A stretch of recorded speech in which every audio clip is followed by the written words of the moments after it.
화성 연쇄 살인 사건의 유력 용의자가 드러나며 영화 살인의 추억 등 실제 사건을 소재로 한 작품들이 재평가되고 있습니다. 사회적으로 큰 반향을 일으키면서 공소시효 연장이나 재수사 등 사건 해결 과정에 적지 않게 영향을 끼치기 때문인데요. 어떤 사례가 있는지 김선희 기자가 보도합니다.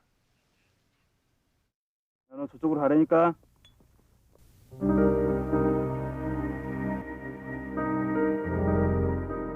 영화 살인의 추억은 개봉 당시 20년 가까이 지난 사건을 다뤘지만 강렬한 인상을 남겼습니다. 범인을 꼭 잡아야 한다는 공감대를 일으키고 동시에 공소시효에 대한 관심도 이끌었습니다. 결국 30년 넘은 장기미제 사건의 용의자 이춘재를 밝혀낸 것에도 영향을 미쳤다는 의견이 나옵니다. 다른 사건도 많았는데 특별히 이 사건에 적용해서 잡을 수 있었던 건 분명히 영화가 주는 기억과 그 기억을 통한 사회적 분위기가 있었기 때문에 잡을 수 있었다고 생각합니다. 실화 사건을 다룬 영화들은 대중들에게 사건의 기억을 되살리고 실제 범인을 잡는 데 역할을 하는 등 사회적 영향력까지 발휘합니다. 여보세요? 상호 데리고 있습니다. 여보세요, 거기 어디요? 내일까지 현금 1억 준비하세요. 내일 다시 전화드리겠습니다. 이영호 유괴 살해 사건을 다룬 그놈 목소리는 범인의 몽타주와 실제 목소리를 넣었는데 분노에 찬 관객들이 공소시효 폐지 운동에 동참했고 2007년 형사소송법 개정으로 공소시효를 최장 15년에서 25년으로 늘리는 데 기여했습니다.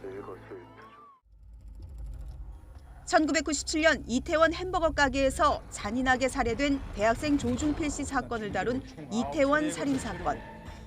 잊혀가던 사건은 2009년 영화가 개봉하자 다시 주목받고 재수사를 시작해 사건 발생 20년 만에 아서 패터슨을 진범으로 기소했습니다.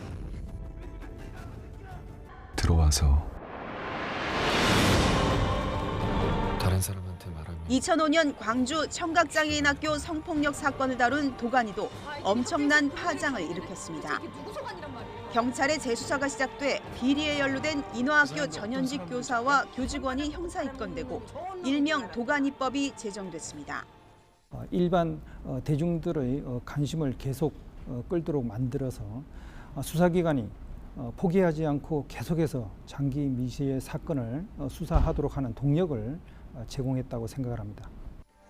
이처럼 실화 사건을 다룬 사회 고발형 영화들은 단순히 흥행이나 관심 차원을 넘어서 사건을 해결하고 사회 정의를 실현하는 데 직간접적으로 힘을 보태고 있습니다.